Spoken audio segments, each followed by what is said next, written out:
So এই WhatsApp guys, আশা করছি সবাই ভালো আছো অ্যান্ড নিজেদের আজকে টাস্ক ছিল সেগুলো সব কমপ্লিট করে নিয়েছো অ্যান্ড নিজেকে কালকের থেকে 1% হলেও বেটার বানিয়েছো। সো আজকে আমি যে টপিকটা নিয়ে কথা বলবো সেটা হলো ফ্রেন্ড সার্কেল। দেখো, তোমার লাইফের ফ্রেন্ড সার্কেল না বহুত, আর ছেলেদের জন্য ফ্রেন্ড সার্কেলটা বহুত হেভি একটা জিনিস, ঠিক আছে? তাই এবার লাইফের একটা ইম্পর্টেন্ট পার্ট বলতে পারো ফ্রেন্ড সার্কেলটা। মেয়েদেরটা আমি জানি না, কারণ তাদের মেয়েদের বেশিরভাগই চিট করে, ওকে, আদার্স যারা যা আছে সেগুলো করে, বাট ছেলেদের লাইফে এটা বেশিরভাগ টাইমই ইম্পর্টেন্ট পার্ট হয়ে যায়। হ্যাঁ, ভাইচারা থাকে তাদের মধ্যে একটা। সো মেন থিংস, ছেলেদের মধ্যে এই যে ভাইচারাটা, এটাই তাদের প্লাস পয়েন্টও হয়ে যায়, আবার মাইনাস পয়েন্টও হয়ে যায়। প্লাস পয়েন্ট তাদের হচ্ছে যারা তাদের মাইন্ডসেটের মধ্যে তাদের মতো ফ্রেন্ডসদের সাথে মেশে, তাদের লাইফ সেট, ওকে। অ্যান্ড যারা ভাই তাদের মতো মাইন্ডসেট পিপলদের সাথে মিশতে পারে না, তার লাইফ ভাই আরও বেকার হয়ে যায়, ওকে। তার লাইফে যত আপগ্রেড হচ্ছিল সেটাও মাইনাসে যেতে থাকে। লাইফে যদি একটা মাইনাস লেগে থাকতো তো ওই ফ্রেন্ডসদের জন্য আরও হয়তো 6-7টা মাইনাস লেগে যায় মাইনাসের পেছনে। সো যাই হোক, ফ্রেন্ড সার্কেল ম্যাটার করে ভাই, ওকে। তোমার লাইফে যদি ধরে নাও একটা ফ্রেন্ডস আছে, তুমি বেশি ফ্রেন্ডস রাখো নি, একটা ফ্রেন্ডস আছে, অ্যান্ড সেই একটা ফ্রেন্ডসও যদি তোমার মাইন্ডসেটের সাথে ম্যাচ না হয়, তোমার ভাইবের সাথে ম্যাচ না হয়, তোমার ড্রিমের সাথে ম্যাচ না হয়, ওকে, অ্যান্ড কোথাও থেকে যদি তার অরা একটু বেশি থাকে, তোমার মানে তার কথা তুমি একটু যদি বেশি জানো, বেসিক্যালি কী হয়, ফ্রেন্ডস গ্রুপে যে কোনো পার্টিকুলার একটা বান্দা না পুরো গ্রুপটাকে লিড করে। এটা প্রত্যেকটা ফ্রেন্ড সার্কেল হয়, এখানে একটা ছেলে আছে যে পুরো গ্রুপটাকে লিড করবে, ওকে। বেশিরভাগ টাইম অ্যাটলিস্ট 60% কি 50% টাইম ও একা ওই গ্রুপটাকে লিড করবেন, বাকি যারা যে তারা 1% 10% করে লিড করে। সো ওই 1% যদি তুমি তোমার একটাও ফ্রেন্ড হয় অ্যান্ড সেই ফ্রেন্ডটাই তোমাকে লিড করছে যে লাইফে এটা করা উচিত, এটা করা উচিত নয়, ওকে, অ্যান্ড তুমি তার কথা শুনে করছো, যদি দেখো সেও যদি চায় যে আমি ম্যাট্রিক্সতে বেরোবো, ইটস নট ম্যাটার ম্যাট্রিক্সতে বেরোবে কি, তুমি তোমার লাইফে কী করবে, ওকে। সো আমি একটা এক্সাম্পল দিচ্ছি, তুমি যদি চাও যে তুমি একটা আইপিএস এক্সাম ক্র্যাক করবে, অ্যান্ড লেটস সি ও আইপিএস এক্সাম ক্র্যাক করবে না, ও করবে বিজনেস, ওকে। দুজনেই ভালো, ওকে, আমি কাউকে খারাপ বলছি না, যার যেটা চয়েস। অ্যান্ড এন্ড তুমি দেখছো ওর বাবার অলরেডি বিজনেস আছে অ্যান্ড তোমার বাবার নেই। সো তুমি কী করবে? তুমি এন্ড অফ দ্য ডে ওর কথা শুনে যদি বিজনেস করতে স্টার্ট করে দাও, ওর বিজনেস না চললেও ওর বাবার বিজনেসেও বসে যাবে, কিন্তু তুমি ওখানে ফেঁসে যাবে, ওকে। এইটা হচ্ছে ব্যাপার। সো ফ্রেন্ডস রাখো, যদি তোমার সাথে তার ভাই ম্যাচ হয় তবেই তার সাথে ফ্রেন্ডস করো, বিকজ ফ্রেন্ডস একটা এমন জিনিস না যেটা তোমাকে তুলতেও পারে আবার নামাতেও পারে। বেশিরভাগ চান্স থাকে এগুলো নামানোর, বাট যদি তুলতে আরম্ভ করে দেয় তো তুমি কোথা থেকে কোথায় চলে যাবে কোনো ঠিক থাকবে না। লাইক জিরো থেকে লাইক কখন তুমি কারোরে যাবে, ইটস নো ম্যাটার। তুমি জানো Facebook founder Mark Zuckerberg and তার ফ্রেন্ডস, গুগল ফাউন্ডার আছে যারা, তারা সবাই friends, okay, friends. And I don't know তোমরা জানো কি না, পেপাল মাফিয়া যাদের বলা হয়, পেপাল 17 জন 13 জন লোক আছে যার মধ্যে সবাই বিলিনিয়ার সবাই ইউনিকর্ন কোম্পানির founder, and they own all social media platforms, okay. ভেবে দেখো, তাদের পুরো একটা গ্রুপ যাদের মাইন্ডসেট সেম। তুমি ভাবতে পারছো যে এটা নেক্সট টু ইম্পসিবল হয় একটা জিনিস, যে এতগুলো ফ্রেন্ডসদের মাইন্ডসেট সেম থাকবে। যদি সে মাইন্ডসেট এরকম সেম থেকে যায় না, তো তুমি কোথায় যাবে তুমি ভাবতে পারবে না, যদি 10-12টা বন্ধুর মাইন্ডসেট সেম হয়ে যায়। এটা বহুত লাইফের টাফ ব্যাপার একটা পাওয়া, এতগুলো ফ্রেন্ডসদের মাইন্ডসেট সেম, বেসিক্যালি এটা ইম্পসিবল বলতে পারো। সো যাই হোক, তুমি ভাবো জাস্ট ওই কটা গ্রুপ মেম্বার 13-12 জন মিলে এত বড় ওয়ার্ল্ড চালাচ্ছে, লাইক পেপাল মাফিয়া, ওকে। তুমি পেপাল ইউজ করছো, টুইটার ইউজ করছো, ফেসবুক ইউজ করছো, ইউটিউব ইউজ করছো, ইনস্টা ইউজ করছো, লিঙ্কডইন ইউজ করছো, এভরিথিং, ইচ অ্যান্ড এভরিথিং তাদের প্ল্যাটফর্মে এগুলো।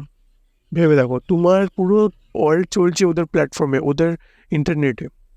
ওরা যদি এগুলো সরিয়ে দেয় না, তো ইন্টারনেট 95% ক্র্যাশ হয়ে যাবে। ইন্টারনেট বেশিক্ষণ টাইমও লাগবে না ইন্টারনেট ক্র্যাশ হতে, 95% ক্র্যাশ করবে এগুলো যদি ওরা সরিয়ে দেয়। সো মেন কথা আছে, তোমার ফ্রেন্ডস যদি ঠিক থাকে, তোমার ফ্রেন্ড সার্কেলে যদি ঠিক থাকে, তো তুমি বুম করবে তোমার লাইফে, ওকে। জাস্ট দেখতে হবে না পেছন ঘুরে আর কখনো। অ্যান্ড বেশিরভাগ টাইম তুমি তোমার ফ্রেন্ডসদের কথা এসে নিজের প্ল্যান চেঞ্জ করতে শুরু করে দাও, নিজের গোলস চেঞ্জ করতে আমি দেখেছি আমার অনেক ফ্রেন্ডসদের বলো বা অনেক কাজিনসদের বলো, আমি দেখেছি ওদের লাইফে খুব বেশি ফ্রেন্ড থাকে না, বা অনেকজনের লাইফে খুব বেশি ফ্রেন্ড ছিল, কিন্তু তাও ওরা যে কোনো একটা পার্টিকুলার ফ্রেন্ডসদের কথা শোনে, ঠিক আছে, যে এই ফ্রেন্ডসটা বলছে এই ফ্রেন্ডসটাই করছে, মানে আমিও করবো। Why bro? আমি দেখেছি এরকম পার্টিকুলার যে যে তার লাইফে একটা গোল হচ্ছে, তার লাইফে একটা তার লাইফে একটা গোল হচ্ছে যে আমি বিজনেস করব বা কোনো একটা স্টার্ট আপ করবো, অ্যান্ড তার ফ্রেন্ড করছে কোনো এক্সাম ক্র্যাক করতে চাইছে বা ভালো জব, ভালো প্যাকেজের, ভালো এলপিএতে করবে, ঠিক আছে, এলপিএ বা সিপিএতে কাজ করবে, জব করবে। অ্যান্ড সে তার কথা শুনে যে ঠিক আছে, তার বন্ধু যখন তাকে বলছে যে কী হবে ভাই বিজনেস করে, স্টার্ট আপ করে, যদি না দাঁড়ায় তুই আমার সাথে জয়েন হয়ে যা, লেটস সি। তার বাবার আবারও বিজনেস, এটা রিয়েল লাইফ এক্সাম্পল বলছি, ওকে। তার বাবার জায়গা জমি আছে, বিজনেস আছে, সব কিছু আছে, সে যদি জব নাও পায়, সো সে বিজনেসে দাঁড়িয়ে যাবে, ওকে। অ্যান্ড লেটস সে জব পেয়েও গেল, তো তার কাছে দুদিকে ইনকাম থাকবে। সে বিজনেস করতে হতে বিজনেস যখন ছাড়বে, তখন তার বাবার পুরো গোছানো একটা বিজনেস সে পাবে, যেটা তার ছেলেও মেয়েও পাবে, ওকে। পুরো ব্যাকআপ আছে ওদের। অ্যান্ড তোমার বাবা তোমাকে পুরো লাগিয়ে জবে বা কলেজে ভর্তি করাচ্ছে, পুরো তার সব কিছু ইনভেস্টমেন্ট লাগিয়ে তোমাকে কলেজে ভর্তি করাচ্ছে, ঠিক আছে। অ্যান্ড তুমি জব পেয়েও গেলে, ফের তোমাকে তোমার ছেলেকেও সেম জিনিস করতে হবে, কারণ তোমার ছেলে মেয়ে যখন হবে তখন ভ্যালু আরও বেড়ে যাবে, দাম আরও বেড়ে যাবে দুনিয়া, তখন 1,00,000 টাকা 10,000 টাকা সমান হয়ে যাবে, ঠিক, ওকে। সো তুমি ভেবে দেখো, ওর ছেলে মেয়ের ব্যাকআপ হয়ে আছে অলরেডি, অ্যান্ড তোমার ছেলে মেয়ের ব্যাকআপ হয়ে নেই। সো তুমি যদি জবে যাও, তোমার বাবা যেটা আজ করছে দেখছো, কারণ যদি তোমার বাবার বিজনেস থাকতো, সো সে ভাবতো না, আর সে নিজে সব কিছু লাগাতেও না, কারণ সে জানে যে আমার ছেলে ওটা না পেলেও এগুলো আমার সব চলে যাবে। সো তার বিজনেস, তার একটা প্রফিটেবল বিজনেস আছে, সে সেই বিজনেসেই তোমাকে লাগাতে বলতো যে না, এইসব করে কোনো লাভ নেই, তোমার বিজনেসেই বস, বা হয়তো পড়াতো, বা তার বিজনেসেও এন্ড অফ দিস জায়গায় বসতে হতো, সে যদি জব না করতো। তার বাবা রিল্যাক্স থাকতো, বিকজ তাদের একটা ব্যাকআপ আছে, তোমার কাছে অপশান আছে, ওদের কাছে ওই জবটা হচ্ছে ওদের কাছে অপশান, ঠিক আছে, অপশনাল ওটা, not mandatory necessary, it's a optional things ওদের কাছে ওই জবটা। অ্যান্ড তোমার বাবা তার পুরো টাকা জমানো লাগালো তোমার পেছনে, তোমার পড়াশোনার পেছনে, তোমাকে জব পেতেই হবে, ওকে। কারণ তুমি যদি জব না পাও, তুমি জানো তোমার বাবার যত সেভিং ছিল তোমার পড়াশোনার পেছনে খরচ হয়ে গেছে। অ্যান্ড ইউ একবার জাস্ট চিন্তা করে দেখো, তুমি এনফ যদি জব না পাও, ভগবান করো কেন পেয়ে যাও, ঠিক আছে, আমি চাই না কেউ এমনিভাবে কোনো বাবা মার জমানো টাকা নষ্ট। যদি না পাও, লেটস থিঙ্ক, যদি না পাও কী করবে তুমি? তখন তুমি রিগ্রেট ছাড়া কিচ্ছু করতে পারবে না। তখন তুমি ভাববে যে না, এই টাকা দিয়ে যদি আমি বিজনেস করতাম, বা এই টাকাটা যদি আমি এফডি করি, তখন যদি পড়াশোনা ছেড়ে বা অন্য একটা নর্মাল কলেজে ডিগ্রি নিয়ে জব করতাম, তাহলে আমার লাইফটা আরও আজকে হয়তো বেটার হতো, এত রিগ্রেট করতে হতো না। আমি একটা কথা বলি, লাইফে সবথেকে খারাপ জিনিস হচ্ছে রিগ্রেট। এই রিগ্রেট জিনিসটা তুমি কিচ্ছু করতে পারবে না, যতই তুমি কোটি টাকা লাগিয়ে দাও নিজের লাইফকে, এই রিগ্রেট জিনিসকে সরাতে পারবে না, এমন একটা জিনিস এটা। এটা তোমাকে যদি স্টেপ ঠিক না নাও তোমার লাইফে নিজের ফিউচারের জন্য, সো তুমি এমন রিগ্রেট করবে। দেখো, বেশিরভাগ যারা সুইসাইড করে না, তারা রিগ্রেটের জন্য করে। সে কেউ দেনাতেই সুইসাইড করছে, ঠিক আছে, কেউ ডেপ্টে সুইসাইড করছে, কেউ যাই হোক, এভরিথিং। তারা এটাই ভাবছেন যে যদি আমি ওইটা করে রাখতাম, তাহলে আজকে আমাকে এটা করতে হতো না। যদি কোনো রিলেশনশিপে যাচ্ছে কেউ, ঠিক আছে, রিলেশনশিপে যাওয়ার পর সেইটা ব্রেকআপ হচ্ছে, সে ভাববে কি তখন যে আমি যদি এর সাথে সেদিন না যেতাম, সেদিন যদি ওর সাথে আমি কথা বলতাম, দেন আজকে হয়তো এই কষ্টটা আমাকে পেতে হতো না। রিগ্রেট ভাই, রিগ্রেট জিনিসটা না মানুষকে মৃত্যুর মুখে ঠেলে দিতে জাস্ট 2 সেকেন্ড টাইম নেয় না। এটা এমন একটা জিনিস। সো নিজের লাইফে নিজের ফ্রেন্ডসদের কথা শুনে যা তা স্টেপ নেবে না, ঠিক আছে। তোমার এটাও দেখো যে তুমি যার সাথে মিশছো তাদের লাইফ কীরকম, যদি তার লাইফ আর তোমার লাইফ সেম থাকে, তাহলে অবভিয়াসলি করো। তার লাইফ ফার্স্ট অফ অল তো তোমার সাথে মেশা কেনা উচিত। তার লাইফ তোমার লাইফ সেম, ওকে। তার ব্যাকআপ আছে কিনা দেখো, যদি ব্যাকআপ না থাকে তো ওর প্ল্যান অনুযায়ী তুমি যেও না, তুমিও ডুবতে পারো। অ্যান্ড যদি ওর ফিউচার অ্যান্ড তোমার সাথে ম্যাচ হয়ে যায়, ঠিক আছে, যদি ফিউচার ম্যাচ না হচ্ছে তাহলে ওর ব্যাকআপটা দেখো, আর যদি ফিউচার ম্যাচ হয়ে যায় তো ব্যাকআপ দেখার কোনো নেই, ঠিক আছে, কারণ তোমাদের ড্রিম, তোমাদের সব কিছু ম্যাচ হচ্ছে, যেখানে তুমিও জান লাগাবে, ওর জান লাগাবে, অ্যান্ড বিজনেস বা কিছু বুম করতে বেশিক্ষণ টাইমও লাগবে না, ওকে, ফ্রেন্ডসদের মধ্যে। অ্যান্ড যদি তোমার ড্রিম ম্যাচ করছে যে না আমি তো স্টার্ট আপ করবো ভেবেছি, কিন্তু ওর কথা শুনে জবে যাচ্ছি, তো ফার্স্ট অফ অল চেক করো ফ্যামিলি ব্যাকগ্রাউন্ড কীরকম, ওর ফ্যামিলিতে ব্যাকআপ আছে কিনা, ওর বাবার কত ইনকাম, তোমার বাবার কত ইনকাম, এগুলো সব দেখা জরুরি ভাই। কারণ এন্ড অফ দ্য ডে যদি ও পিছিয়ে যায়, তুমি ফেসে যাও, তো তোমাকে বাঁচানোর জন্য আসবে না, এটা মাথায় রেখে। তুমি যার কথা শুনেছি কলেজে ভর্তি হচ্ছে বা স্কুলে, তো যে কোনো কোর্স কিনছো, তোমার টাকা যদি জলে যায় তো সে তোমাকে দিতে আসবে না, কারণ এতটাও গভীর ফ্রেন্ডশিপ হয় না, ঠিক আছে। আর এতটাও গভীর ফ্রেন্ডশিপ হলে অবভিয়াসলি তোমাদের ড্রিমও ম্যাচ হতো। সো ড্রিম ম্যাচ হচ্ছে না মিনস তুমি যদি ডোবো তো তোমায় বাঁচাতে আসবে না, ও আগে নিজেকেই বাঁচাবে। ঠিক আছে? তো আমি বলব ভাই, নিচের ড্রিম যদি তোমার থাকে, যদি ড্রিম যে আমি আমার লাইফে কিছু একটা জব করবো ভালো বা সেফ থাকবো লাইফে, বেশি কিছু আমার লাইফে চাই না, ঠিক আছে? সো নিজের সেভিংসকে লাগানো বন্ধ করো। কোনো দরকার নেই তোমার পুরোপুরি সেভিংস কিছুতে একটা লাগানোর জন্য। কি দরকার আছে তোমার পুরো সেভিংস লাগানোর? সেই তুমি এমনিতেও তোমাকে কাজ করে খেতে হবে, অমনিতেও কাজ করে খেতে হবে। সো পুরো সেভিংস লাগানোর কোনো দরকারই হয় না। ওইটা এফডি করিয়ে দাও বা সামথিং কিছুতে ইনভেস্ট করে দাও। অন্তত ওই টাকাটা তো বাড়বে। সেই তো তুমি কাজই করবে।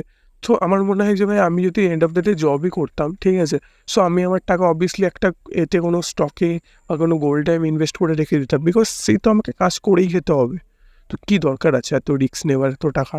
সেই এন্ড অফ দ্য যদি এটা কাজ না করে, দেখো যদি, আর আমি কেন আমার সব টাকা লাগাই বিজনেসে? কারণ নয় আর হবে নয় বার হবে, আমার এটা বিশ্বাস থাকে। বিজনেস কী হবে, এন্ড অফ দ্য ডে কোনো না কোনো একটা টাইমে আমাকে আর কাজ করতে হবে না, যেখানে আমার কাছে সব কিছু আসবে। কিন্তু জবে এটা তোমাকে হয় না, তোমাকে 60 বছর অবধি ঘিসতে হবে, মারাতে হবে, সরি ফর দিস ওয়ার্ড। তোমায় জবে করতে হবে 60 বছর অবধি। কী দরকার আছে ভাই? আমি হলে তো করতামই না। এটা আবার যা যা চয়েস, ঠিক আছে? কেউ আলাদা আলাদা চয়েসে করে। So it's not matter. আমি আসি আমার ফ্রেন্ড সার্কেলটা, ফ্রেন্ড সার্কেলের মধ্যে এগুলো হয়, ঠিক আছে? এবার তোমার ফ্রেন্ড সার্কেল যদি গাঁজাখোর, মদখোর, নেশাখোর আর 99%-এর মতন হয়, সো তুমি ওদের থেকে বেরিয়ে যাও। তুমি যদি না খাও তাহলে বেরিয়ে যাও, তুমি যদি খাও তাহলে ওদের সাথে থাকো, কোনো প্রবলেম। বিকজ তোমার ভাই ওদের ভাই ম্যাচ হচ্ছে। অ্যান্ড এইসব ভিডিও যারা দেখছে আমি জানি তাদের কারোরই ওই ভাই 90% মানুষদের এই ভিডিওটা যারা দেখছে তার মধ্যে ওই বিজনেস করারই ইচ্ছা আছে। সো তোমার ফ্রেন্ডস যদি তোমাকে বিজনেসে সাপোর্ট না করে, বিজনেস মাইন্ডসেট যদি না থাকে, তো ছেড়ে দাও ভাই। খারাপ আমের সাথে মেশার থেকে ভালো পচা আলুর সাথে মেশার থেকে ভালো আলাদা একটা ঝুড়িতে নিজেকে রেখে দাও। দরকার পড়লে বেরোবে না, কারোর সাথে কথা বলবে না, কোনো দরকার নেই। বুকস আছে, বুকস পড়ো, ইন্টারনেট আছে, ইন্টারনেট দেখো। Okay, everything is available for free. তো কী দরকার আছে তোমার সাথে ফ্রেন্ডসদের সাথেই মাঝে মাঝে বের হওয়া, ঘুরতে যাওয়া? দেখো, টাইম পেলে না একলা ঘোরো। অনেকজন বলে না যে ফ্রেন্ডসদের সাথে যে মজাটা করলে লাইফ টাইম মনে থাকবে। ভাই, ফ্রেন্ডসদের সাথে মজাটা করলে ওটা তাদেরই লাইফ টাইম মনে থাকবে যারা নিজেদের লাইফে কিছু করে নিজে তাদের ফ্রেন্ডসদের সাথে। ওকে, তোমার ফ্রেন্ডসদের ভাইব যদি ম্যাচ না হয় বা তারা যদি তার লাইফে সাকসেসফুল না হয়, তুমিও যদি সাকসেসফুল না হয়, তো এন্ড অফ দ্য গিয়ে সেই বন্ধুদের সাথে তুমি গিয়ে রিগ্রেট করবে যে আমি লাইফে কী করলাম। সেদিন যদি আমরা এটা করে নিতাম। আর এটা লিটারালি হয়। আমি আমার ফ্রেন্ডসদের সাথে এখন, ঠিক আছে, আমি এত ফ্রেন্ডসদের সাথে এখন বেরোই না, অত কথাবার্তাও বলি না, ঠিক আছে? বাট আমরা যখন বসি না মাঝে মাঝে, আমাদের মধ্যে রিগ্রেট কী কাজ করে জানো? যদি আমরা সেইবারে ইউটিউবটা স্টার্ট করেছিলাম, যদি কন্টিনিউস রাখতে, আমরা অনেক ছোটোবেলায় ইউটিউব স্টার্ট করেছিলাম। ওকে, তারপর আমরা বন্ধ করে দিই, কিছু ভালো লাগলো সব ছেড়ে দিলাম। কেন? মাইন্ডসেট খারাপের জন্য। একজন বললো যে করবো না, একটু গেম নিয়ে আসলো, ব্যাস সেই একটা পচা হলো, আমাদের পুরো গ্রুপটাকে নষ্ট করলো। তো যাই হোক, আজ আমাদের সাথে যারা স্টার্ট করেছিল তারা আজ মিলিয়ন সাবস্ক্রাইবারে আছে, ঠিক আছে? মাস খেলে ভাই লাখ টাকা ইনকাম করছে। অ্যান্ড আমাদের রিগ্রেট হচ্ছে এখন যে আমরা কেন সেদিন ইউটিউবটা কুইট করলাম। সো দ্যাটস দ্য থিং ইয়ার। আমি এমনি এমনি সব বলি না, আমার লাইফে এগুলো হয়ে গেছে অলরেডি। দ্যাটস ওয়াই আমি এগুলো বলি তোমাদের। দেখো, তোমাদের লাইফে এই রিগ্রেট যে আমরা এখন কী করবো বলো? আমরা কোটি টাকা লাগিয়ে দিলেও সেই টাইমটা আমরা ফেরত পাবো না। ওকে, সো দ্যাটস দ্য থিং। দেখো, আমি ওদের থেকে আলাদা হয়ে গেলাম। আমি চাইলে ওদের সাথে, আমার এরকম অনেক ফ্রেন্ডস আছে যারা ওই ইউটিউব ভিডিও আমাকে বলেছে যে আমি ভিডিও দিয়ে আমাকে আমি এডিট করে দেবো। কী দরকার আছে? দেখো, আমি এডিট সত্যি বলতে এডিট করতে আমি পারি না। সো দ্যাটস ওয়াই আমি নর্মালি আপলোড করি। যে দেখার, যে ইনফরমেশান নেওয়ার সে এমনিই নেবে, তার কারণে কোনো এইসব অ্যানিমেশন বা এডিটিং এইসব দেখা দরকার নেই। সে তো ভিডিওতে যে বলা হচ্ছে সেই ইনফরমেশনটা নেবে। ওকে, তার লাইফকে আপগ্রেড করার জন্য এটা দরকার। তোমার লাইফে ভিজুয়ালাইজেশন, গ্রাফিক্স, অ্যানিমেশন এইসব দেখার কোনো দরকার নেই, যে আসল ইনফরমেশান নেবে। তো যাই হোক, আমি যদি তাদের পাশে ইউটিউব চ্যানেল স্টার্ট করতাম, সো আমাকে এই ভরসায় থাকতে হতো যে কখন ও ভিডিও আমাকে এডিট করে দেবে কি দেবে না। আজ দিচ্ছে, 2 দিন পর দিচ্ছে, 3 দিন পর দিচ্ছে, তো তখন আমাকে আপলোড করতে হবে, ওর ভরসায় আমাকে থাকতে হবে। সো তার থেকে ভালো, দেখো, আমার ভিডিওতে এডিট হোক বা না হোক, আমি নর্মালি আপলোড করতে থাকি। যেটা হবে ভাই নিজের দমে হবে, কারোর কথা শুনে কারোর সাথে মিশে করতে হবে না, যেটা হবে নিজের দমে হবে, ঠিক আছে? আমি একটাই কথা বলবো যে তুমি তোমার ফ্রেন্ড সার্কেলদের সাথে তুমি মিশছো বা যার সাথে মিশছো, এটা মাথায় রেখো যে তোমার বাবা ওর বাবা সেম কাজ করছে কি না। যদি সেম কাজ না থাকে, যদি ওর বাবা কোনো ভালো জব প্যাকেজিং থাকে না, তোমার বাবা যদি কোনো নর্মাল কাজ করে, ঠিক আছে, তো তারপরেও তার সাথে করো না। কারণ তুমি জানো যে ওর বাবা কত টাকা মাস গেলে খাওয়াচ্ছেন, তোমার বাবা কত টাকা মাস গেলে খাওয়াচ্ছে। ওর ব্যাকআপ কিরম আছে, তোমার ব্যাকআপ কিরম আছে, ঠিক আছে? তাদের সাথেও মেশা বন্ধ করে দাও, যারা তোমার থেকে আলাদা আছে, তাদের ড্রিম আছে। দেখো, তাদের হয়তো শখ নেই এত বড় বড়, কিন্তু তোমার শখ আছে, তোমার ড্রিম আছে। সো নিজের টাইমটা ওদের সাথে ওয়েস্ট না করে নিজেকে আপগ্রেড করতে লাগাও। আশা করছি আমি বোঝাতে পেরেছি আমি ভিডিওতে প্রপার কী বলতে চেয়েছি না বলতে চেয়েছি। ঠিক আছে, পুরো ক্লিয়ার করেছি। I don't it's don't matter you are my hater আর সাপোর্টার। আমি চাই পৃথিবীর প্রত্যেকটা বাবা মায়ের সন্তান লাইফে সাকসেসফুল হোক, তাদেরকে খুশি রাখুক। That's it. সো দেখা হচ্ছে নেক্সট ভিডিওতে, ততক্ষণের জন্য বাই।